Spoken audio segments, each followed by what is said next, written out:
Hi, I'm Morgan. I'm Kayla. And this is Two Girls, No Plot. Hi, this is Morgan. Quick warning, there are spoilers for the books that we discuss in here. We list them at the top of the show. You don't want to hear anything? Check in later. We also read books with disturbing themes, so maybe also check back later. Bye! Or enjoy the episode, I don't know. It's up to you. So what we read. Yes. I finished, finally, The Accidental Abduction. Finally. By Darcy Wilde. I get to report. I feel like I should be very brief when I go over the first part of the book, because I have talked about this book several times at this point. You have. But I also read The Tenant of Wildfell Hall by Bronte. Mm-hmm. I read it because I genuinely loved the book and I wanted to reread it. But I also really wanted to tell you about the plot. You just wanted to talk about it. I hear you. I get that. Mm-hmm. Alright, I guess it's about me then. Yes. Alright, so you picked out In Safe Hands by Katie Ruggle the last time for me. And The Summer of Broken Rules. Mm-hmm. Besides those, I may have finished the Rina Kent books that have recently came out in the Legacy of God series. So God of Ruin and God of Fury. I read the other three before, but we didn't talk about those. Oh, shame on you. Because it was like, it was before we started this nonsense. But don't worry, I'll give you a refresher. Mm-hmm. And then the Down and Dirty Vows by Morgan Bridges. Read that series. That's all I got. Okay. Guess I go first. It's the order of things, isn't it? I mean, you usually do, unless you want me to be very long-winded. I mean, I'm long-winded. I take up as much airspace as you do, and I read a fraction of the books. Well, because I can't even remember what I read, but you remember everything you've read. It's the trade, you know? Mm-hmm. So the Accidental Abduction, as I've said, up until chapter 20, it's a 10 out of 10 for me. Just insane choices. The guy is just, I'm here, I'm gonna keep going. Yeah. And then it takes a real bad turn.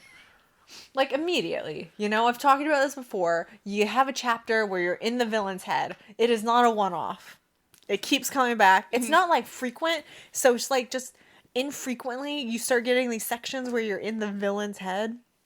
And why? I don't know. It adds nothing to the overall plot. Like, you don't even really get to see the villain's plot. Like, for the two main characters, for Leanna and Harry, what that guy's doing, it's no impact.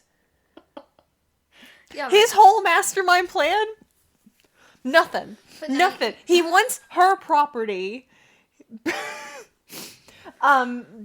He's obsessed with her sister, and to get to Leanna, he goes to the man who she was like courting, but who she wasn't formally engaged to. He hadn't asked her yet, and he, for some reason, is like, yes. Perhaps I will work with you to get the property that her younger brother inherited from her now dead husband. And I'm like, she legally cannot give you that property. You are a solicitor. You know that. Legally, it's not her property to give you. Why on earth would you think you could get this woman who is only a guardian over the property? It is legally not hers to give you money through blackmail. Why? I just love how upset you've been every time you talked about this book. And then the other guy is like obsessed with her younger sister, and he's like convinced. Everyone hates Leanna, which I've said before. Mm-hmm. Everyone hates her for no reason. For no fucking reason. The most I can see that she's done is that she was like 18 when she was basically sold off to this old man. Mm-hmm. To help settle some of her dad's debts. Sure.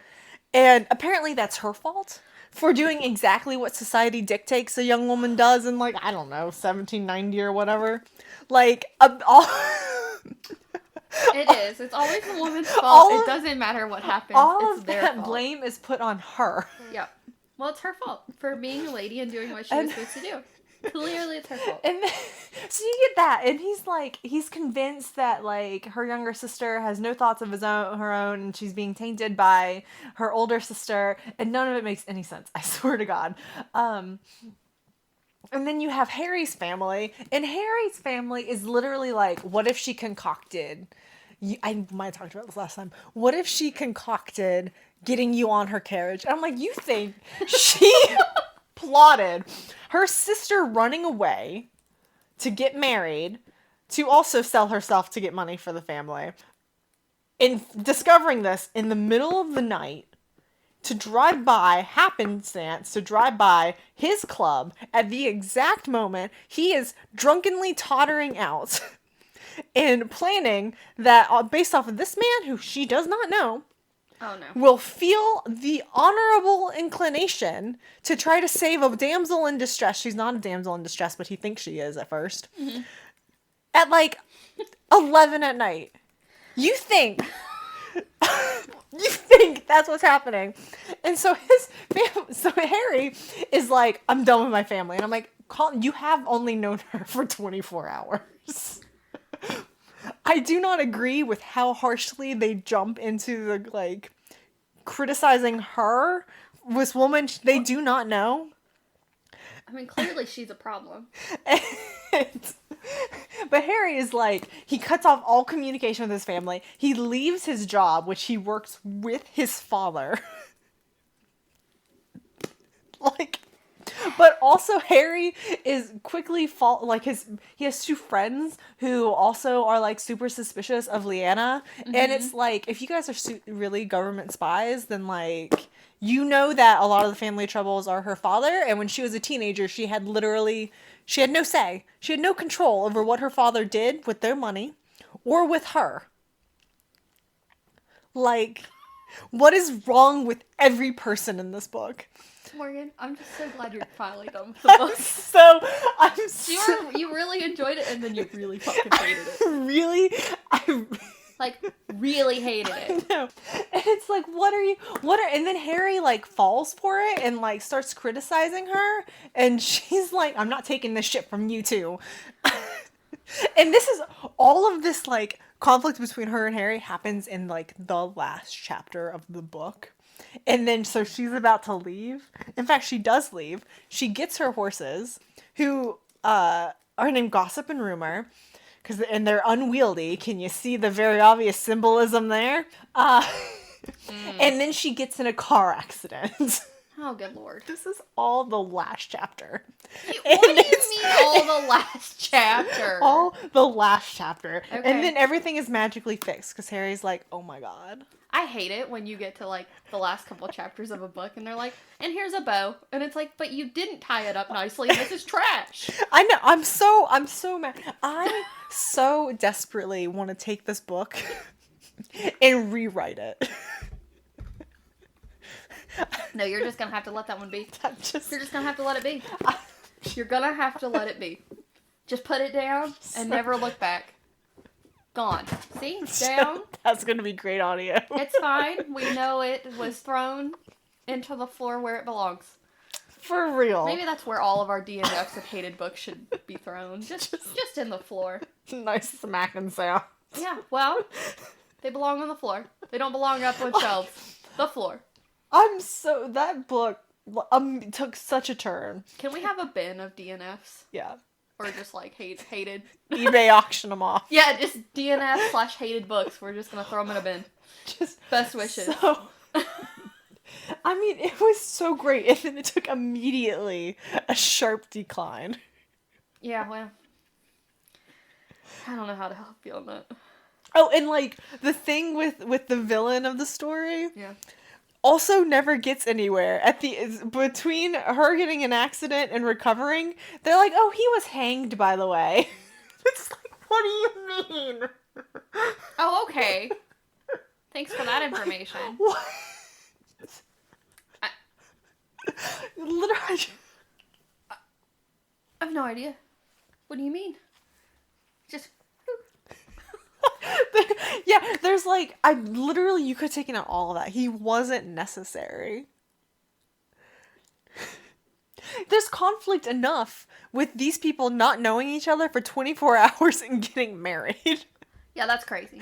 That's baffling. That could have been the conflict. There was no need to have this villain working in the background. No, you had to have a villain. You have to have a villain of some sort, and that's I guess who they decided to pick. There was no need. It didn't add anything to the story except make me angry. Yeah, and it did a good job of that. It did a really, really good job. It did a really good job of that.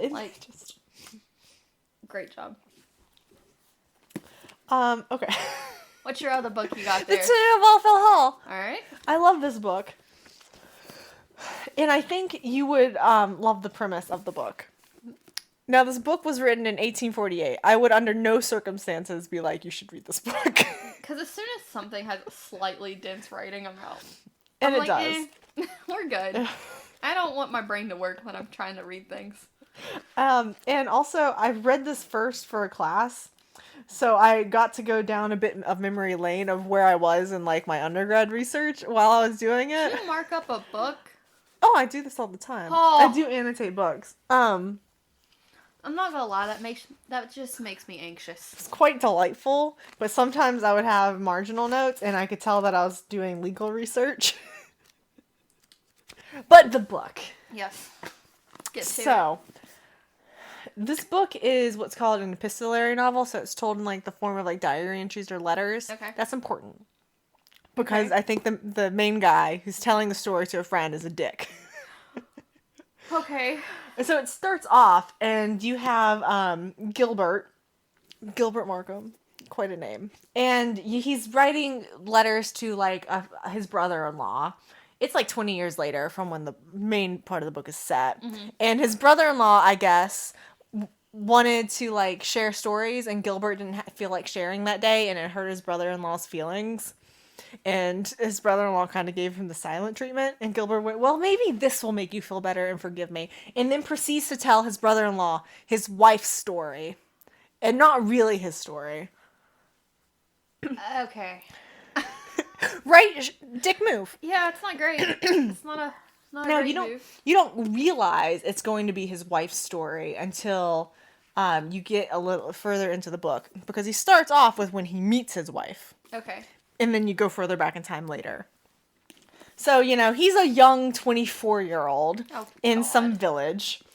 He's the oldest son. His dad's dead, which means he runs, like, the farm. Mm-hmm. He's like a gentleman farmer or whatever. This lady comes to town. She's mysterious. She's got a son. She's a widow. She's very reclusive. And there's a lot of religious themes in this book. It was written in 1848. Let it go. Oh, I'm turning toward you because I really just need to understand what the fuck's happening. So, she doesn't go to church at first because the church is like far away, and she's got a 5-year-old, and she's like super overprotective of the 5-year-old. She's like, I'm not leaving him alone for extended periods of time, and also he's too small to walk. Yeah, and, like, society, though, is like, why the fuck aren't you in church, bitch? And so people start coming to her house and be like, where are you? And then because it's small-town England, the preacher shows up to her house, too, and is like, what are you doing? Is this the time when I could smack people with a white glove? Because I feel like I would do that.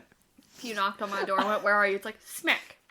None of your fucking business. So, and everyone is like, we're trying to get information about it. It's small town. We want to know who you are, where you're from, who are your parents, what did your husband do. This is giving me anxiety. And this one, you should have anxiety for this woman. And this woman is telling them basically nothing. Her name is Helen, what's the last name that she goes on? I think she goes by Helen Graham. And she tells them basically nothing. So everyone is super curious and suspicious at the same time of this woman. Anyway, Gilbert is like, everyone is telling him about this woman that he hasn't met. Mm-hmm. And he's like, this is all so silly, but he's also 24 and falling for all of it. So he's also like kind of believing all this stuff. Then she eventually makes it to church, and he sees her without ever, like, he just sees her, and he's struck, She's a very attractive young woman. And then eventually she starts being, more social because you kind of can't avoid it when people keep coming to your house. And so society dictates when someone calls on your house, you have to come back and visit them at their house. This is a nightmare for me. But because she won't go further than like their house, than Markham's house, she frequently calls there when she's returning a call. And she'll be like, can you just tell everyone else in the village that I said thank you for your visit, but I have a 5-year-old and I'm not going further away. Also, like, just leave me the fuck alone. I didn't want your visit. She really is like, I also would love it if you guys just left me alone. Just, like, stop bugging me. But they can't because they're curious. They're people in a small town and have to know everything. I know. God. And she has a landlord, Mr. Lawrence, who also frequently visits her. He's her landlord. She's a woman alone. Maybe he wants to just be like, make sure she's not dying. Anyway, Sus. put a pin in that. So eventually, her and Gilbert start spending more time together. And Gilbert eventually comes to be like, I really like this woman. He was kind of sort of had a flirtation with another village girl, who he eventually realizes like super superficial and kind of mean. Oh, one of those girls. Yeah. We can't have those. And so he kind of turned his affections towards Helen Graham, and Helen like keeps kind of trying to give him the cold shoulder. Like she is doing everything she can to like be not outright rude, but also very clear that his attentions are not welcomed. But she's also like, she's only 25, and she also does kind of like him, but she's like, no, I'm not doing this. I can't do this. And Gilbert is like, why? And then but Gilbert kind of tries to respect her wishes, because eventually Helen kind of gives in and is like, listen, I do like you. You must understand. This is going no further. Oh like my they have God. a very clear conversation. Listen here. We're done here. Yeah. Please stop. And around the same time that conversation happens, people start, specifically the mean girls, there's 2 of them, start going, have you noticed that her son looks an awful lot like Mr. Lawrence? Oh, no. And Gilbert's like, that's just coincidence. It's all nonsense. But Gilbert kept noticing that Mr. Lawrence actually, like, keeps showing up at her house frequently. And then at their last visit, Helen's like, I will finally tell you why I can't do this. Tomorrow I will tell you. I'll show you why we cannot pursue a courtship. And I'll trust you with this information. But there will be nothing further between us. And so Gilbert leaves. And then Gilbert is like so overcome with emotion because she's crying when he leaves that like he decides to turn around and come back and see her one last time. It is like, it's dark. But he hears someone coming up the road. Uh-huh. And he jumps over a wall. Because that's appropriate. Yeah. And it's Mr. Lawrence. Okay. Oh, coming to visit Helen. And he overhears a conversation, and Gilbert just, like, he doesn't confront them, but he just kind of throws an internal, like, He's just, fit. like, lurking in the background, Yeah. just being all broody and angry. Yeah, and so he leaves, and he doesn't come and see Helen the next day. Good for him. Like, weeks pass, Ooh. and he doesn't come and see Helen the next And Helen eventually, like, starts staking out his fields. Like, where the fuck is this bitch? He's been all over me, and now he didn't come see me for our talk? And she doesn't know why. This is amazing. She has no idea why. And so eventually she confronts him in his fields because he's a farmer. He can't, like, not do his job. Okay. Yeah. So she eventually finds him, and her poor son loves Markham. Mm-hmm. Because he's probably, he's nice. He gave him a dog. He gave him some books. He plays with him. And it's a 5-year-old who has no friends. Of course. Because he can't go anywhere. His mom won't even take him to fucking church. How's he supposed to be friends with people if he can't even go to the community church, people? And so... No friends. So he has no friends. All he has is adults. And you just hope that the adults will give him attention. And the attention that a 5-year-old wants. Yeah. Anyway, so the mom is like, finds him in the field, and she's like, you didn't come visit me. And Gilbert said, I learned something about you. And then Gilbert discloses like all of the rumors, and she's like, ah! And then she shoves a diary at him. No. Yeah. But why? Why She would shoves a diary at him. And she's like, take it, read it. And then and then she leaves. And Gilbert goes home, and his mom is like, what are you doing? What are you doing? What are you doing? Because he's like, he's also like a spoiled brat. He is like the creme de la creme in his mother's eyes. He has 2 younger siblings. Oh, no. And she very much clearly loves him more than the others. Oh, no. So much more. Oh, no. Not a favorite. But he tries to like just hole himself up in his room, and his mom keeps kind of bugging him because she can hear him moving around, and he's like, fine, I'll just sit still. And he starts reading the diary, and this is when we get to him telling this other man Helen's story. Oh, Jeebus. Helen, young woman. Yeah. All right, like, because we're going back in time. We're going back into her youth. Sure. And it turns out Helen is like really wealthy. Oh, Helen. Wow. But remember, she's a woman who's really wealthy, which means she doesn't have any money. Which means that she's nothing, clearly. So Helen was like raised by her aunt and uncle because when her mom died, her dad like couldn't look at her or whatever, and so he sent her off to her aunt and uncle, and that's who raised her. Whatever. And she's like having her season or whatever, and she meets this man named Arthur Huntington. And her aunt's like, you shouldn't marry this man. But Helen is young. This is the first exciting thing that's probably ever happened in her life. And so she's like, yeah, I will. Oh, After Helen. some like theatrics and some swooning. Sure. Wooing. I mean, you have to get to the point of, yeah, I'll marry you. And during the courtship process, there's some red flags. That's hard to believe. He's a partier. He's a drinker. Oh, those are fine. Uh-huh. He's a flirt. Oh, that's bad. There are some rumors about some long-standing flirtations, perhaps even with a married woman. And Helen is like, I can fix him. Oh, Helen. No, like I said, honey, we're not young. fixing anybody. She's young. She's like 18 or 19. Oh, what a cutie, but we ain't fixing people this here. Poor girl. So she marries this man. She does not fix him. Well, of course not. He's also like 10 years older than her.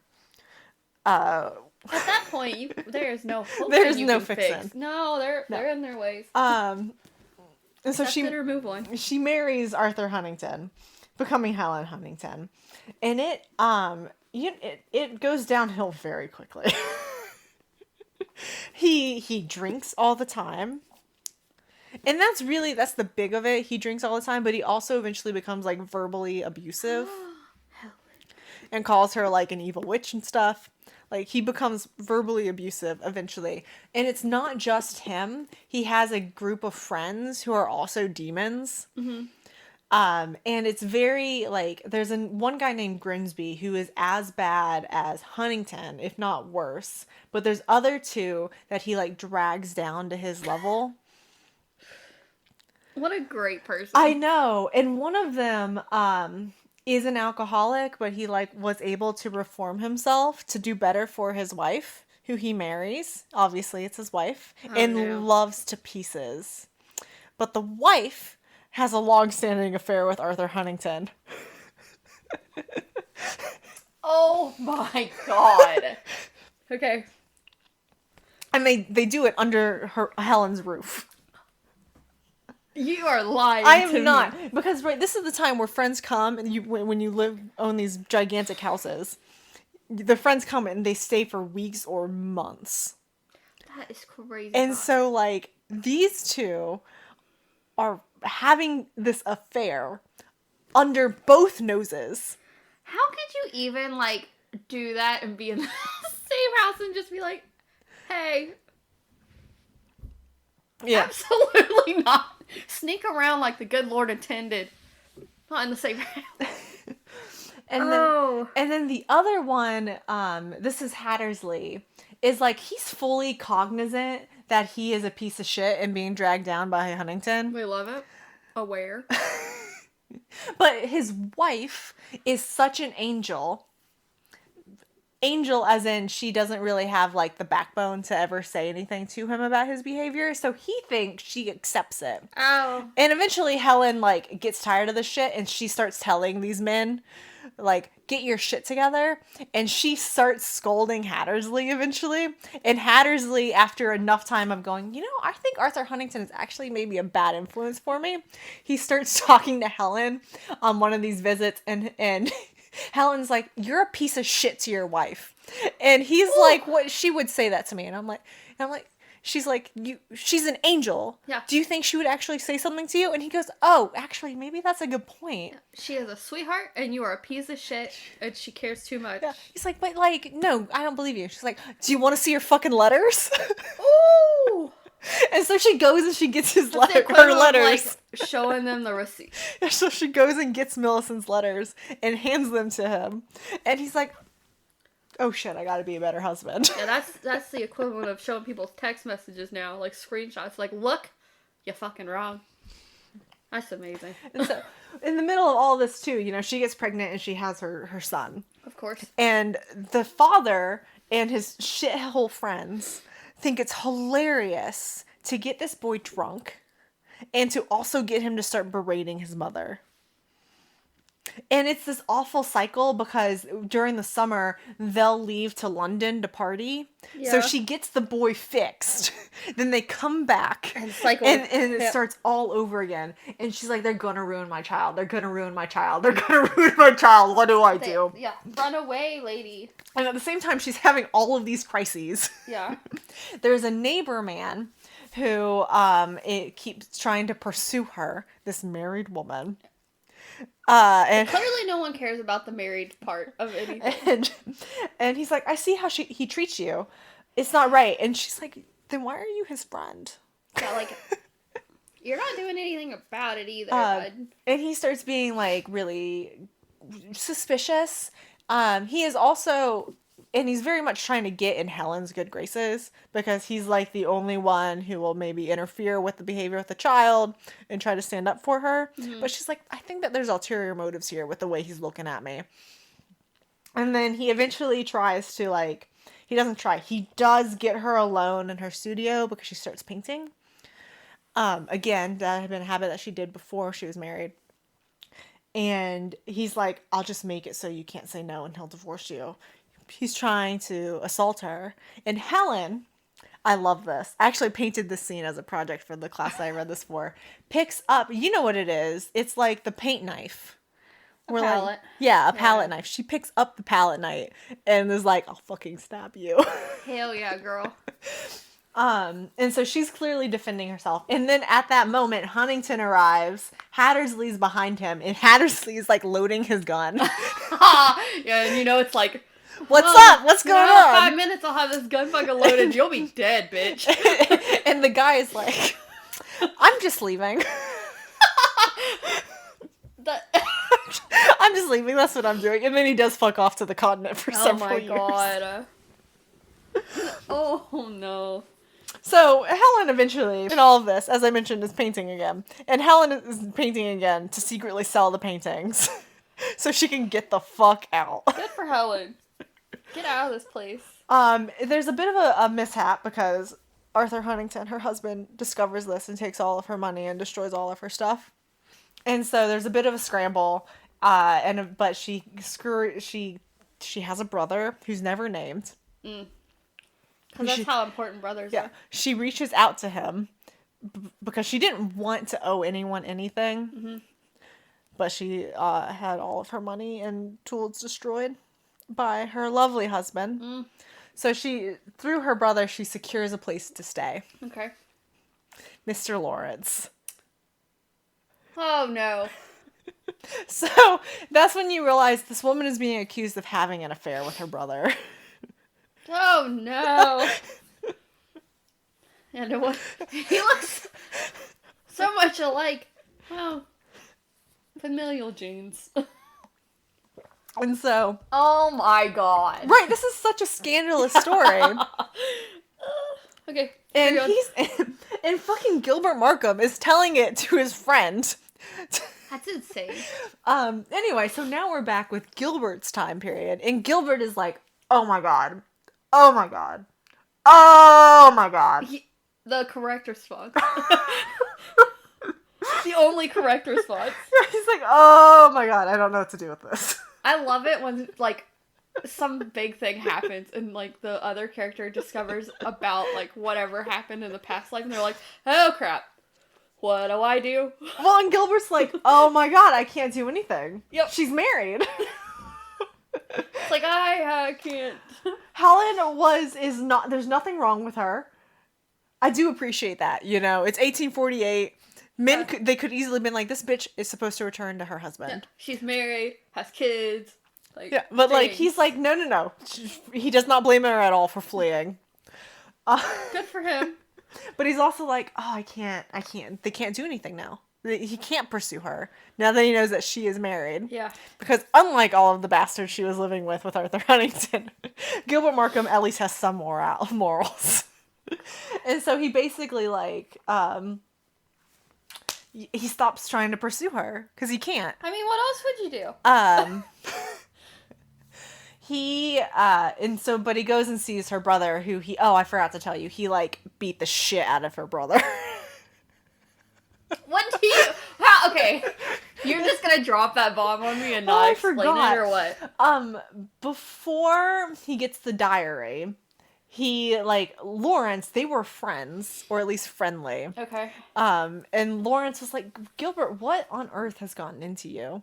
And Markham, is like, it's the day after he's discovered that the woman he's in love with and has been defending is actually, has a bastard child with this man, not knowing that all that is fake. And so he beats him up in the middle of the road. Oh my god. And leaves him there. This poor man! Literally doing nothing wrong. It gets pummeled by and Lawrence is just person. such a quiet man. Like, he's so docile. I'm feeling for him. He didn't ask for any of this shit. No, and so Gilbert goes and sees him after he's read this diary and he's like, I know everything now. And I'm sorry. You better be fucking sorry, bitch. And Lawrence the entire time was like, you're not gonna hit me again, are you?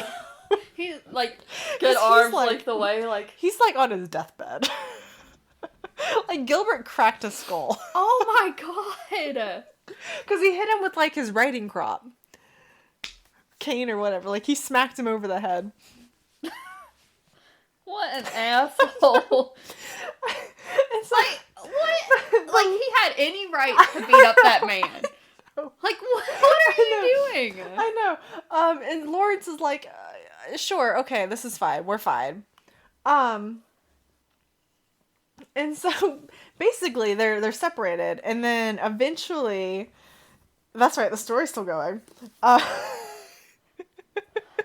Eventually, Arthur Huntington like falls deathly ill after like a riding or hunting accident. And Helen is a very good Christian woman. Because again, there's a bunch of Christian propaganda in this book. She very much had like a morality message. But if you can get past all of that, it's a delight. Oh, sure.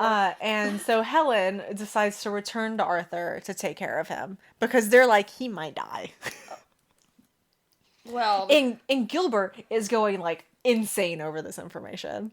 He's like, how could she return? And also like, of course she has to go back. Yeah, like, oh, how could, but like, yeah, she has, like, make up your mind, bud. He's going insane. And he isn't writing to Helen directly, because they don't really have a right to write directly, because social whatevers. Sure. But through her brother, they kind of make an agreement where he's allowed to send her like messages purely out of friendship and no romantic overtures or anything at all. But he never makes a direct contact with her. Okay. And it's eventually, somehow there's an agreement. I don't quite remember the sequence. This is a very dense book. There's an agreement where when Arthur dies, or if he dies, if Gilbert still loves her after like 6 months or a year, then he can contact her. Because Helen is like, it is not going to be an instant infatuation again. That's not happening. She has seen some shit. Poor girl. And so now Gilbert is like going to her brother's house every day. And is like, so have you heard from Helen? Or like, have you had any letters? What's in them? Oh my to god. find out what about Helen. This is ridiculous. No, it's insane. This is ridiculous. But he's also like in his head about it. So he's like, Helen might not like it if she knows that I'm asking directly about her. So I gotta do it in a roundabout way. But also the brother is very like, he's quiet and he's not forthcoming with information. The brother also doesn't give a lot of information. So Gilbert is like stuck in his head going, how much can I ask? How much can I? He really reminds me just of a girl like in high school. Like really, you know what I mean? Like, oh my gosh, they wrote this, but like I don't know. Yeah, like, shut up.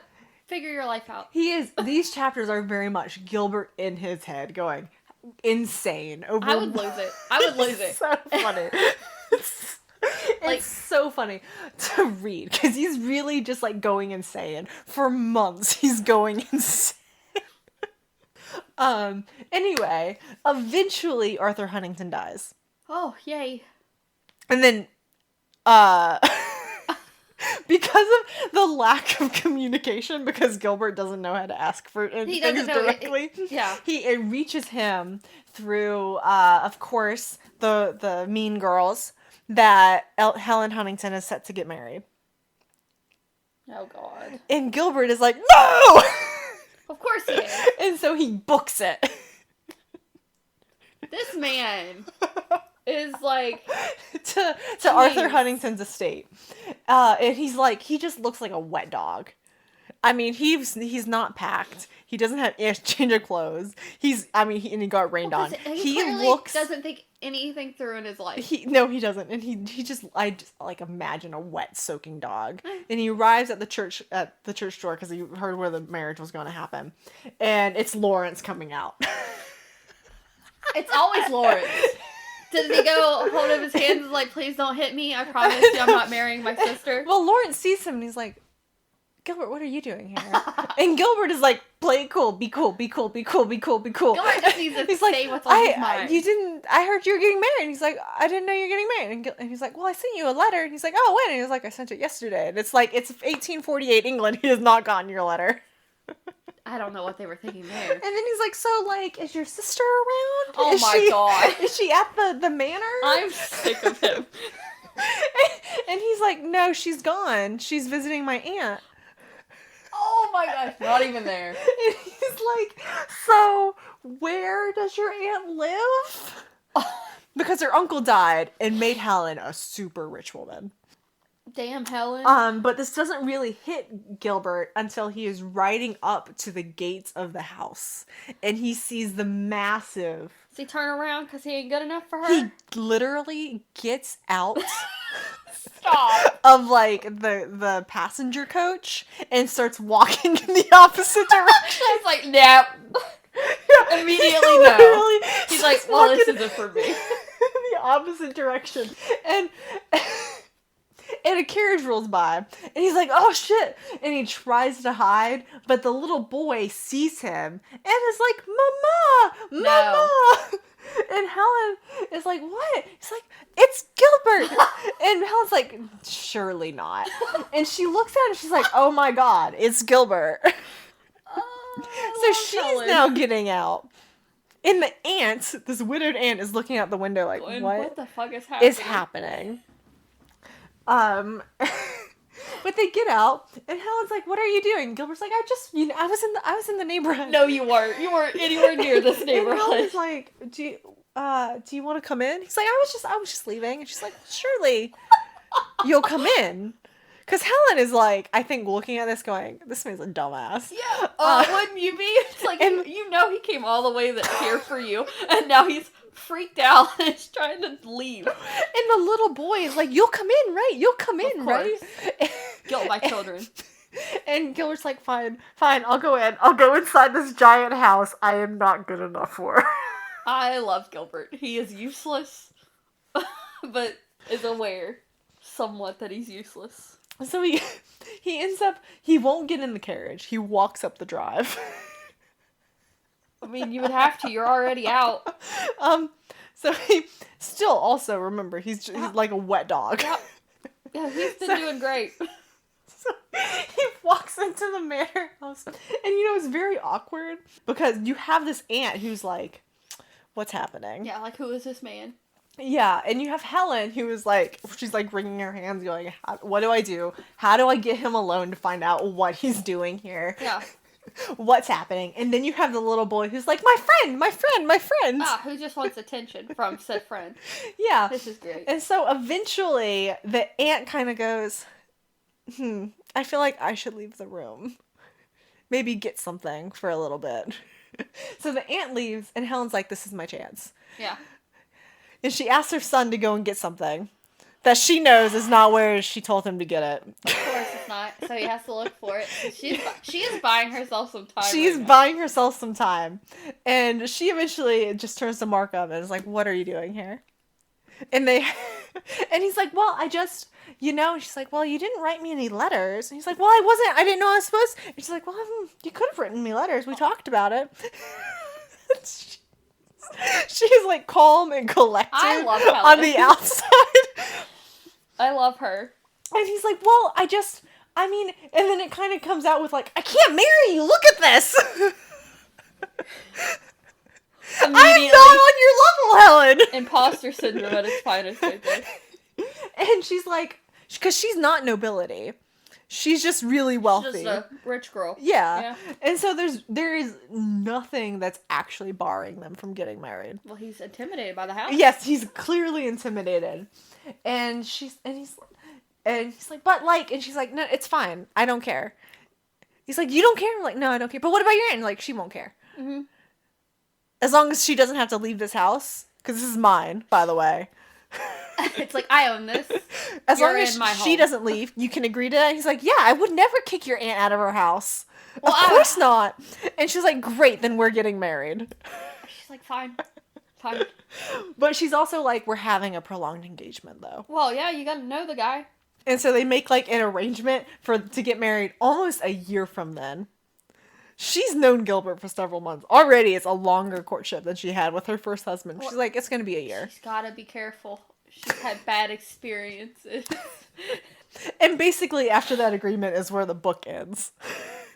What do you mean that's where it... That would kill me. I'd be so sad. There's a small concluding where he like tells you what happened to everyone else. I don't care about everyone else. Well, I want to no. know about Helen. You don't want to hear about the husband who's being cuckolded? Oh, I guess. She kept up her antics and he divorces her. Yes. And she's like destitute. Okay. And then he marries a very comely middle-aged woman and they have a very pleasant life together. Good for him. And Hattersley does reform his ways and makes his wife, who deserves all the world, very happy. That's good. I think Grimsby dies alone. But yeah, that's pretty much how it ends. It's Fine. like Just everything is wrapped up after all of this anxiety of Gilbert. Yeah, he's just a ball of nerves. He is. Yes. Like, to a level I can't even fathom. I just truly love that he gets to the house and goes, nope. Nope. He literally gets out of the Just carriage and starts walking the opposite direction. Like, immediately, nope. I gotta leave. But he doesn't do it in the right way. He's just so flustered. No. He's just like, nope. And also, understand, he tried to hide. So they call, like, their giant estates like that parks. Mm-hmm. It's well-curated land, meaning there's no shrubs. There's no, like, bramble to hide behind. Yep. It is open space with trees in it. Yep. You cannot hide in that. No, he's just doing what he can. He's just so funny. He's so funny. And also still, I'm still circle back to the start and like, he's also a bit of a dick. Yeah. That's not your story to tell. It's not. It's not at all, but I'm glad it was told, because my lord, what a mess. What a mess he is. I told you would enjoy this. I did. I enjoyed the retelling. Morgan's retelling of the book. It's great. I give it 5 stars for you. Oh no. I'm gonna have to talk about what I've read now. Yes. Well, I love that you always remember everything about your books. Let's start off with the Down and Dirty Vows series by Morgan Bridges. So the first book, A Match Made in Hatred. Here's my only note that I could remember. This guy goes in, this is the beginning of the book, goes in. It's his enemy's home. He, infiltrates this home. It's mafia. Infiltrates the home. Of course it is. Finds the daughter. The daughter's like a shut-in. She's not allowed to leave ever, so she hasn't seen anything outside this, home ever. So she knows nothing. And he's like, okay, you're coming with me. Let's go. So he takes the daughter, goes into the office of, his enemy, her father, and is like, we're getting married. Fuck you, bitch. Brings in someone to marry them, gets the paper signed. No, and then he leaves with the daughter. So that's... Why? He just wanted to take... Because he was going to use the daughter in a deal to, marry for power. To make alliances. And he took that from him. He's like, I'm marrying her. And she was like, okay, I'm just trading one prison for another one. Whatever, maybe I can get to see things outside of this house. That's all I've got for you. That's the book. I just do not understand the, mafia marrying for alliances. I can't help you. That's what it is. The rest of the book, they start falling in love with each other, blah, blah, blah. Of course. She gets kidnapped, and he's like, oh, shit, I actually liked her. I've got to get her back. And, that's how that ends. Okay. You ready for book 2? Yeah. Okay, so this girl, also of a mafia family, they all are. She is put some intel online about her father's dealings, and now, they're trying to, kill whoever released it into the wild. They don't realize it's her, so they're just trying to, kill whoever it is. She's like, oh crap, people are hunting me, I'm going to die. So she goes to this one guy that she knows is really powerful, and he's like, I need you to help me. And he's like, nah. She's like, no, I need you to help me. And he's like, I don't know. Eventually he agrees, so they, are engaged. So she's under his protection or whatever. It's a mess. She completely gets herself in trouble the whole time. They eventually get married. These are not good books. I think I gave them all 3 stars. Third book.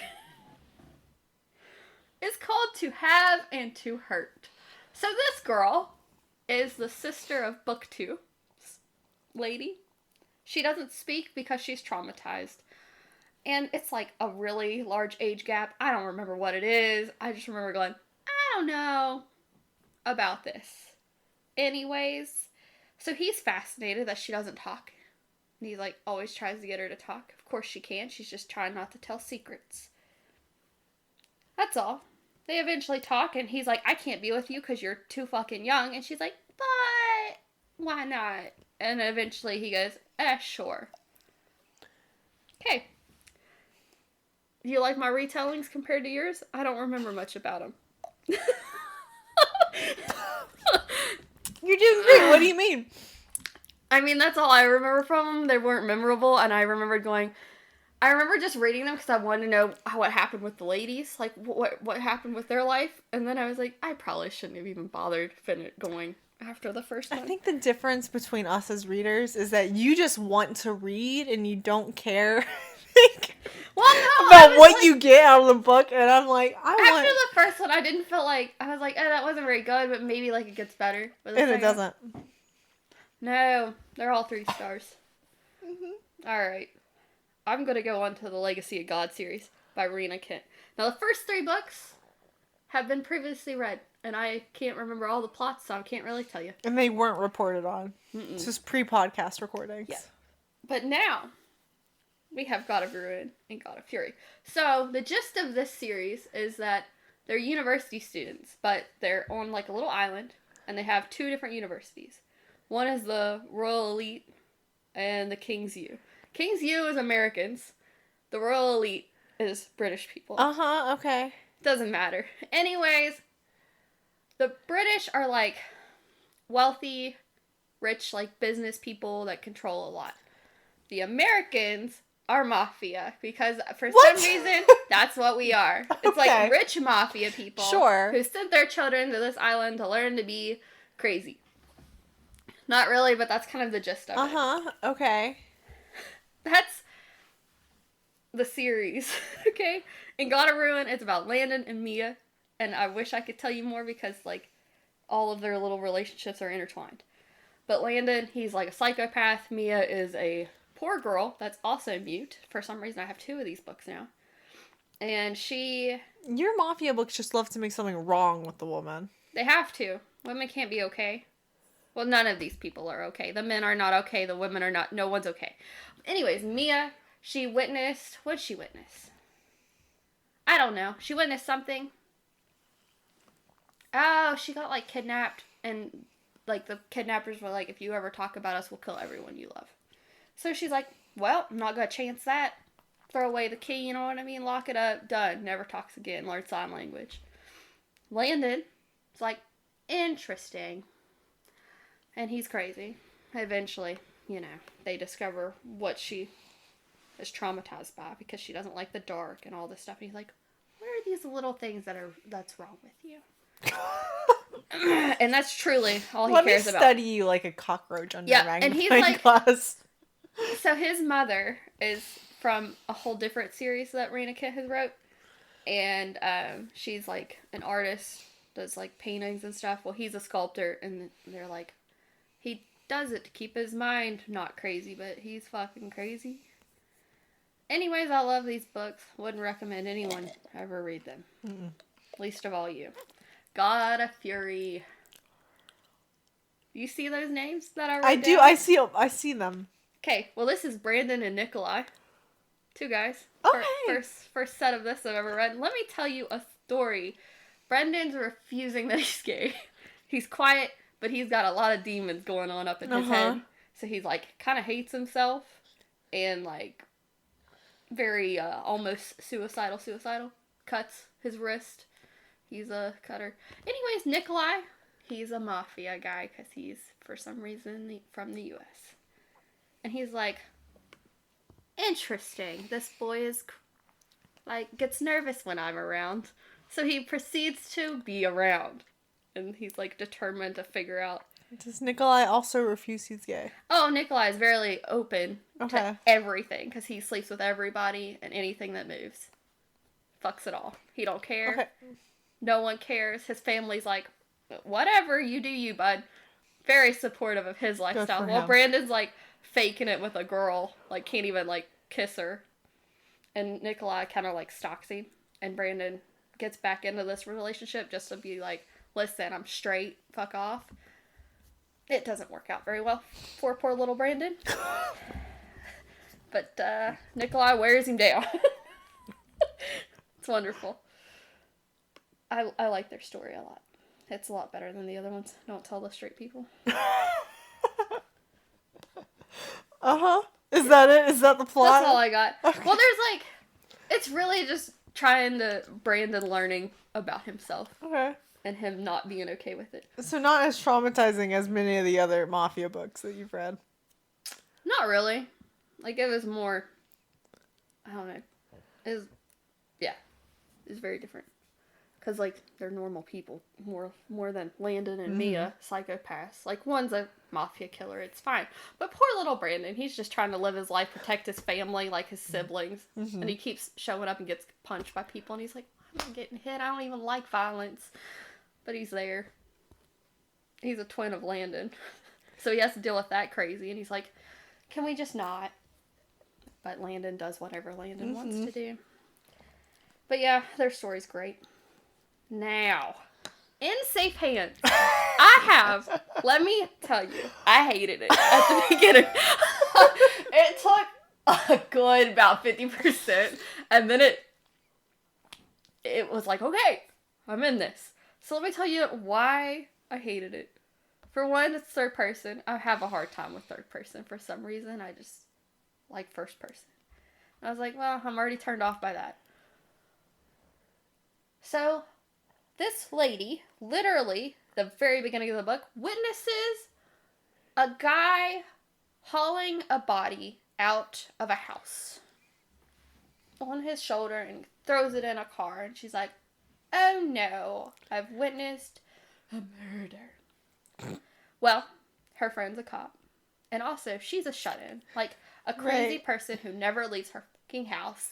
And she's like, well, I know I'm crazy that I don't leave. And, like, her dad lives at that house and he avoids the house. Like, he doesn't even stay there because he's like, you're a little... He doesn't say it, but I know he's thinking it. Because he works, like, 20 minutes away. And he's like, well, I'm working at the job site. I gotta stay there. 20 minutes? Or 20 miles? I don't remember what it was. But it was, like... Not far. No, not far enough to be avoiding your daughter. So she's a shut-in. Her friend, the cop, his name's Chris. And then we have Rob. So Rob's the guy who she witnessed carrying out the dead body. Okay. We already knew that Rob was the murderer because they told us that within chapter like 1 or 2 and are giving us Rob's perspective. Why would we want his perspective? Well, that's why I was mad the whole time. Because I was like, well, I already know he's, like, plotting to take poor little Daisy down because she witnessed this murder and has told the other cop. Right, is Rob also... He's a cop. Okay. He is the head chief police, or whatever the fuck he was. But he's, like, Chris's boss. And Rob basically spends his whole time trying to make Daisy sound like super crazy and has no idea what she saw. But Chris is like, no, you're not crazy. I believe you. Anyways. So, here are my notes. Are you ready? Mm-hmm. This woman, who another reason I didn't like her, she watches her neighbors from what she calls her television. Her television is the bedroom window. She sits at her bedroom window, looks into other people's houses in her neighborhood, and watches it. And the whole first, like, few chapters, she was, like, commenting on, like, oh, this household, this is what they're doing, and the son of this one's, like, fighting with his girlfriend. And I'm like... A bit of a voyeur over there. Yeah, I was like, oh, I'm not into this. So, whatever. But... So we find out the reason why Daisy is the way she is. She witnessed her mother being murdered in their store. And then we find out Chris was the one who responded to the call. And he hesitated to shoot the killer. And the killer killed the mom. So he also has, like, guilt. Yes. So he, like, blames himself for Daisy's mother's death and her fucked upness. And they, like, kiss. Or, like, they kissed before the book happened. And he's like, oh, he ran away and didn't, like, distance himself. So she thinks he wants nothing to do with her romantically. He's just guilty and feels guilty and blames himself and doesn't deserve her love or whatever. Okay, when I tell you... So, I made some notes about... I see that. When, sexy things happen. So, I'm reading this book, page 290-ish. He went down, on her. And at 3:45, they finally did it. 345 pages is how long it took to get to doing it, Morgan. Right, but they're pining the entire time. Yeah. And eventually, like, because a lot of people are interested in this murder or whatever, because it's interlinked with, like, fires that Rob's son is, like, committing throughout the... Oh, okay. Yeah. So he's, like, a felon, and his son's a felon. Everyone's bad people of that crappy family. Anywho, so a lot of people are interested, and Chris, the cop, her friend, is like, why don't you meet with my other friends who are also interested in the case, since I can't discuss it because it's against my job to discuss it outside of work. So he, like, sets her up with these people, and they start coming into her house, and she's like, oh my god, I'm finally having friends. It's like she's thriving now because she has friends, and it's great. And they, like, start putting together, like, who the murderers are or whatever. They're, like, coming up with theories. How does she get groceries? Her dad Okay. will bring them to her and stop by. And then at one point, Chris, like, goes to the grocery store. He's like, I will pay you all if you will deliver her groceries, like, weekly or daily or whatever, or however often she needs groceries. He's like, I will pay you. The grocery store was like, no. Guess who overhears this conversation? The bad son. And he's like, Interesting. So he goes to Daisy's house and, like, knocks on the door. And he's like, oh, I'm here to deliver your groceries, even though she didn't order any. And she's like, oh, okay. And he's like, oh, it was set up by Chris or something. So she's, like, okay with this boy, who's a high schooler, like, coming into her house. Because she thinks Chris set this up, and he did not. And no one is aware that they're just trying to get into her house to, like, learn more about her and sabotage her. So, eventually, at the end, the bad family comes for her. Tyler sets her house on fire, and she's inside the house, so she's like, oh God, I need to get out of this house, or something, or whatever. Now, at this point, I have a quote, and this is Daisy talking to her crazy self. She says, if you die before you get to have sex with Chris, all because you were too chicken to open the stupid window, I'll never forgive you.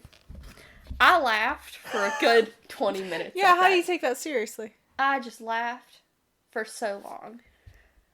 Anyways, while this is happening, her house is on fire. She's, like, also looking, I think, out the window. But maybe it was before it was set on fire.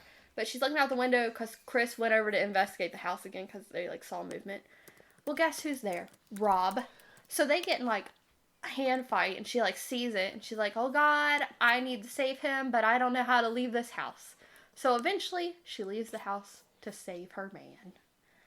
Anyways, it came back around. I gave it 4 stars.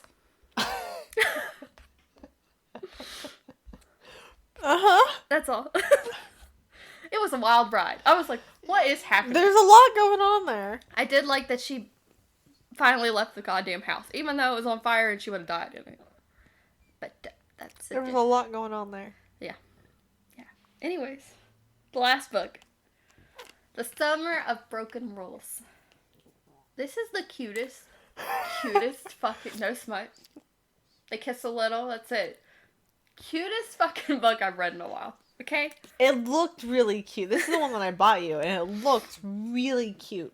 So we have Meredith, who goes back to her, like, grandparents' land or whatever, and they own a lot of space, and they have a lot of cabins that people rent out. So they go back to there and for a wedding, for her cousin's wedding.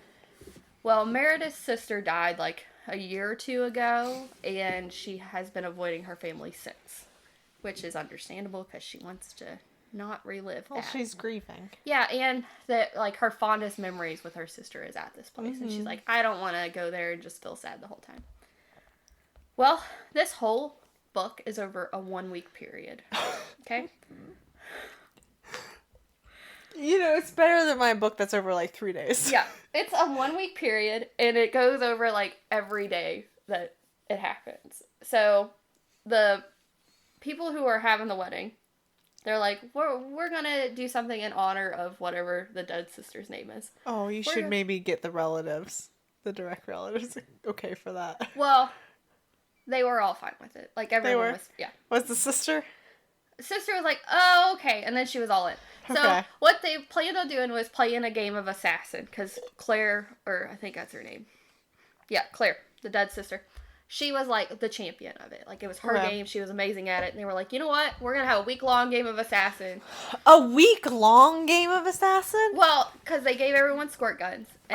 And you had whoever your target was, you had a note. And if you killed them, you got their target. So it just kind of, like, kept going. So they had a week to play. And you couldn't do anything, I think, inside the houses. But everything else was fair game, and it couldn't interfere with the wedding events itself. Okay.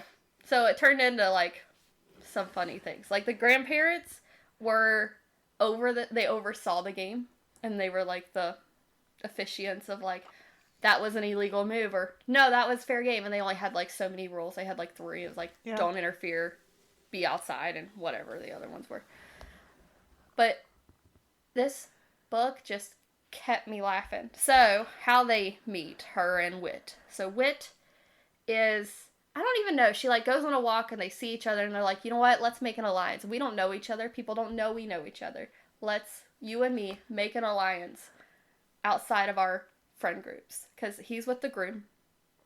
He's, like, the brother of the groom. And then she's with the other people, like the bride side. So, she's got her friend group. He's got his. They were like, let's make a secret one. And if our names ever come up, let's tell each other. Well, halfway through the book, guess who pulls his name? She does. And she's like, oh, I don't really want to kill him out of the game because they were like really working hard to make their kills. And she hesitates, and then she gets eliminated, and it's like a big deal. But just them going through this game is amazing. Like, I feel like you would enjoy it just because it's like nonsense, and it's great. So, the sister died in New Orleans in a car accident. Whit met her that night and doesn't tell, like, the sister, and the sister's, like, really upset. She's like, you knew my sister, and I kept telling you, like, she would love you, and you never said you knew her. So she was kind of like, how could you not tell me? Yeah. And that was, like, their big thing. And he was planning on going, I think, a year in Australia or New Zealand or something. New Zealand. He wanted to do a year there. So they were going to have this 1 week of having fun, and then she decided, once the week's over, we're just going to go our separate ways. And he's like, nah, why don't you, like, come with me, or we can do, like, long distance or something. He's like, I like this. I like us. I need you to catch up to my feelings. Yeah. She's like, I don't know. And he's like, okay, well, whatever. And then he goes off to leave, and she's like, I've got to go, and, like, runs after him. It's great. It's a great story. It's wonderful. Love it. I think I gave it 5 stars because I would read it again. It was just so pleasant. Like, it is just a happy, happy story. Do you have any, like, reviews or anything? Because I didn't look any up. I did nothing. I have a few reviews. And some I feel like the whole section of Helen's diary is, like, nothing but red flags. Yeah. Oh, that's fair. Just nothing but. The accidental abduction. There's a lot of reviews that are like, the book had me until the middle, I'm not gonna lie. So I'm not the only one who was like, immediately. Yeah, so your feelings are validated by some reviews. But this review, I love it. It's a 2-star. There weren't many 1 stars. There were some, but they were like all DNFs. And you know what? If you're not gonna finish the book, I don't want your opinion. Right? Like, I have a love-hate relationship with people who DNF. Yeah. Like, I respect you if you DNF. I could never. But also just, I don't need to know any more opinions based on that. Yeah. I mean, it's almost like there should just be, like, a statistic on Goodreads of if you don't DNF of the book. Mm-hmm. Because their ratings, as far as I'm concerned, don't really matter. Yeah. Because you didn't finish the book. Maybe it comes around in the end. You don't know. It doesn't. It gets worse. But still, you don't know because you DNF'd it at 24%. There needs to be, like, a 0-star option for, like, I did not finish this. Yeah. I didn't finish it. There needs to be some sort of DNF option. I mean, just, like, you don't know. You, like, In Safe Hands for you, that came around. It did come around. Yeah. We were worried for a while that it wasn't coming around. Melissa wrote, and honestly, I picked this one because of her vocabulary. I was bamboozled by the first 4 chapters because it was the sample from Barnes & Noble. I thought it was interesting, and I wanted to know what happens next. Shakes fist at sky. Oh my god. It's so melodramatic and overwrought, and I have no bloody idea at the actual conflict or who the bad guys were. I'm sure others will love this. I don't know. I'm gonna go wish to turn back time and not buy this book. Wow. Considering I got this from the library book sale, I'm okay that I spent like 50 cents on it. We're not really losing money. Now, if I paid full retail price for that book, absolutely not. This book, however, is the one where I got that, like, get the free books from Harlequin Romance. From 2017. I was like, I just want to see if this works. And it did. Oh my god. A lot of people are like, what the fuck was up with the ending? Because, I mean, it is like the last chapter where it's like the conflict between her and Harry come to a head very quickly, where Harry confronts her finally about his suspicions and she turns him down. And then the crash. I was like, it's all just happens so fast. I gave it 3 out of 5 stars because I love the first 19 chapters. And I felt like I should meet it in the middle. Now, fair. if I just based it on how I feel at the end, it's a 1-star review. But I gave it a 3-star review because of how I felt about the first 19 chapters. I loved the first half so much. And the second half is so bad. I do not recommend. Unless you want to just read 19 chapters of a book and not finish it. No, I'm good. Tenant of Wildfell Hall. Now, my Yeah. my impression of the one, because I read several, and my impression, and this, I'm not surprised, but my impression is that a lot of people just don't like reading Victorian literature. Okay. Gothic literature. Yeah. Which is fair. Because I remember very clearly when I read this in like a 300 level English class. It is my history major ass sitting in the middle of a bunch of English majors. And the English majors were complaining about the way sentences were structured. Oh, no. They're like, I just find it really hard to understand. And that is because sentences have gotten significantly shorter over time. Mm-hmm. So, like, when you read a book from, I don't know, 1850, you know what they do instead of ending a sentence a lot of times? They use a semicolon and they keep it going. Yeah. They keep the sentence going. It's really fucking long. Yeah. And these are English majors. And they are like, I found this book really hard to understand. There's just such long sentences. Oh, Lord. And that's how I feel like the Goodreads reviews are, is that they were just like, they weren't prepared for this kind of writing. Because it is different from modern day writing. Is it English? Yes. Is it like modern English anymore? No, absolutely fucking not. If you're not used to reading long-winded ass narratives, Yeah. you've got to train yourself to read this stuff. Now, fortunately, I've been reading this shit since I was like 14. So this wasn't hard. I think it's actually really easy and delightful read. A lot of people in the 1-star reviews on Goodreads, however, think it's tedious and long-winded and difficult. And I don't think that's the book's fault. I think it's their skill level. Shoo. You really came for the reviewers on that one. Now, unless by tedious they mean that they are like, what is with all of their religion, Jesus Christ, then yeah, okay, yeah, it can be pretty tedious. Because Anne Bronte very much was like, she was on a soapbox here. One person is like, I think she was advocating for divorce. I do not think Anne Bronte was advocating for divorce. I think she was advocating that you quit fucking drinking. You know what? Divorce. Is not mentioned. I'm here for the divorce everybody. Start anew. It's fine. Oh, there was one that I thought was really funny because they called her like the poor man's Bronte sister, and I'm like, she's literally a Bronte sister. She's literally the third Bronte. People often think that there's only two. The one who wrote Wuthering Heights and then Jane Eyre. And because Anne died first. Oh. And this book is, as you could probably guess, was kind of radical when it was released. Well, I mean, and yeah. her sisters suppressed it. Well, of course. It sold out upon release. And when she died, their sisters were like, we're never fucking seeing that book again. Done. Out. So but I love this book.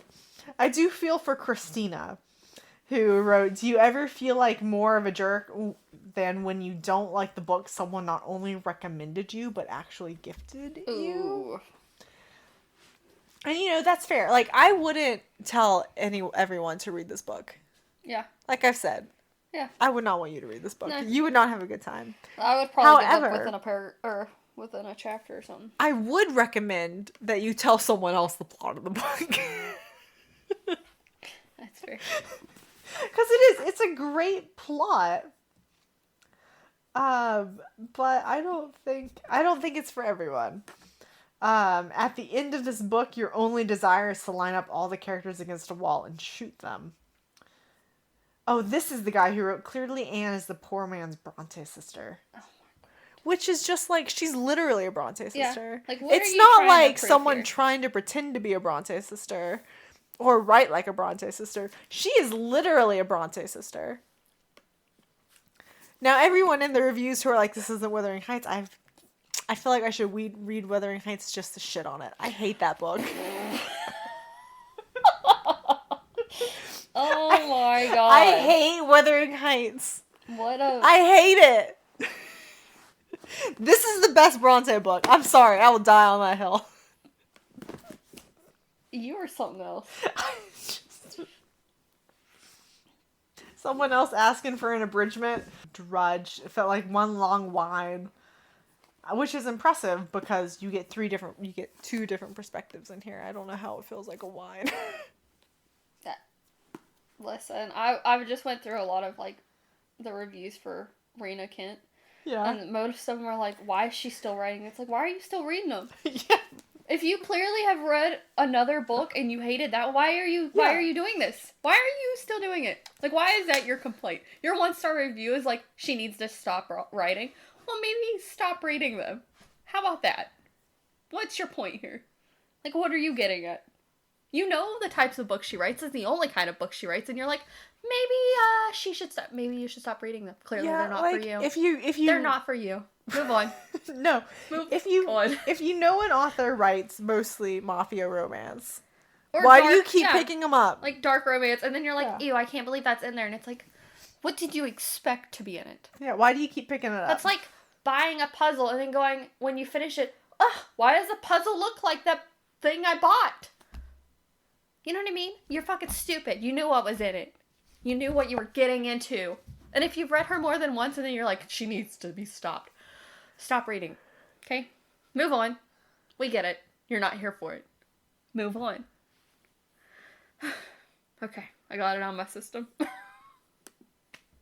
all I had to say. Because I kept trying to find a review and it was just like them shitting on her as a writer. And I'm like, maybe let's move on. Because clearly, it's not for you. Did you find anything else? Sorry, I'm reading a review. I'm having a hard time rating this. On the one hand, I absolutely hated it.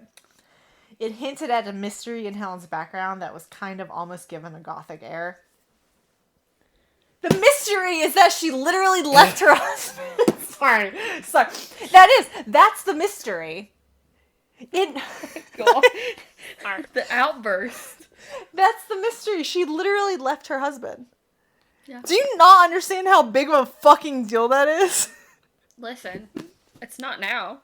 So people don't understand. So they're hinted at a mystery, then it went on unrelenting about the two main characters' lives. How else are you going to discover the mystery? I want to know.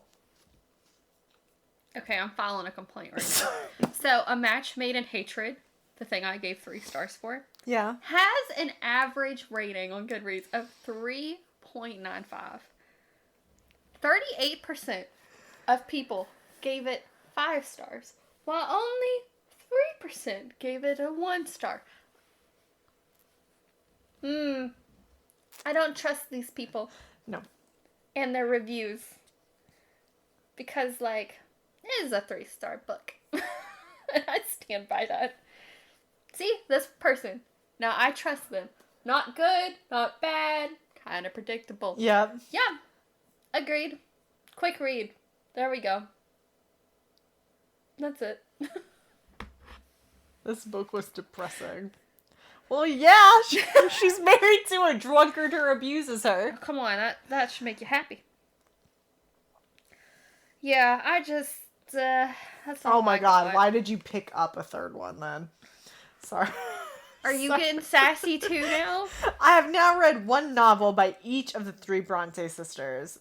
Indifferent to Jane Eyre, found Wuthering Heights overwrought, and just really disliked this one. Listen, if you didn't like Jane Eyre and Wuthering Heights, you were not gonna like this one. I think people need to be stopped from reading things that they already know they're not gonna enjoy. Oh no. Oh no.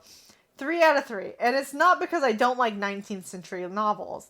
I love Jane Austen, George Eliot, Willie Collins, Tolstoy, Zola. Those are wildly different types of books. Wildly different. Yeah, God. Wildly different. Maybe you just don't like the Gothics. I don't know what to tell you. Because Jane Austen and George Eliot are very squarely in, like, the, like, drawing room narratives. Mm-hmm. Everyday lives. There's no Gothic or mystery going on there. Not really. It'll all be told in the end and settled. The Bronte sisters are not in that fucking category. I think we have a problem with people who just read books and then just continue to read the same books and get mad about it.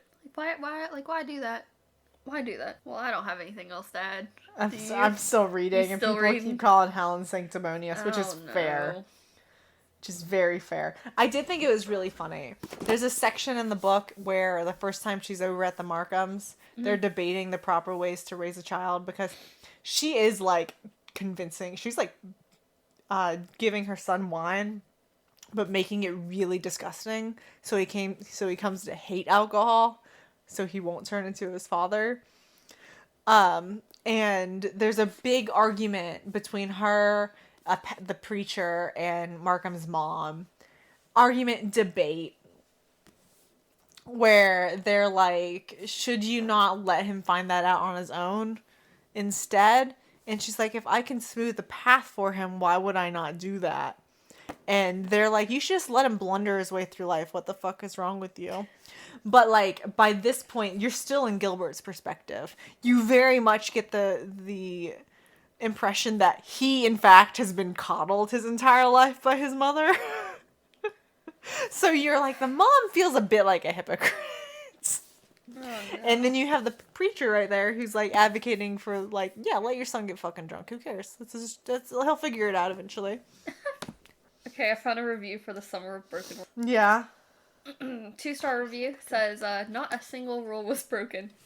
And you know, I don't think there, like, I was thinking about it, and I'm not sure what rule would have been. But it's a good title. It's such a good title. I have no idea what rule was broken. It was a good title. It is. Like, she's getting out of her shell. But or coming back to who she was before her sister died is kind of how it is. But yeah, no rules were broken. That, you know. Good title. Yeah. I don't remember what the smut scenes are like in Accidental Abduction, to do smut bingo. I don't remember. Listen, I could pick any of the Mafia books and hit a bingo. I've given up. I can't even get the thing to work anymore. I got to a point where with that book, I was just so determined to finish it. I did not give a shit about reading the smut scenes. And there's several. Which is, I'm also learning about myself that, like, you don't need to keep telling me about their sex life. You don't need to keep doing it. I understand that they're using it as a way to avoid talking about, like, their problems. Uh-huh. That's enough. You don't need to keep describing their sex to me. Let's move on. Can we have some actual plot and character development? No? Fine. But I don't remember anything. And then, of course, Tenant of Wildfell Hall had nothing. Oh, I just keep reading reviews. I need to stop. Shut that tab. I can't do it. Do you want me to pick a book for you, or do you want to hold off for a week? Let's hold off. I'm behind. Okay. 2 books. Okay. So I'm going to have, like, 4 in my pile over here that I need to read. Okay. Then we are done, and I will do our call to action. I feel like I did a really good job last time I did this, and I don't remember how I did it. Well, that's fine. Just fuck it up this time. Yeah. So you can follow us on Spotify, Apple, Google Podcasts, or YouTube. If on Spotify and on mobile, please rate us on the app. If you're on Apple, leave a review. I still don't know what you do on Google Play or Google Podcasts. On YouTube, like and subscribe, and of course, share with a friend. Bye-bye.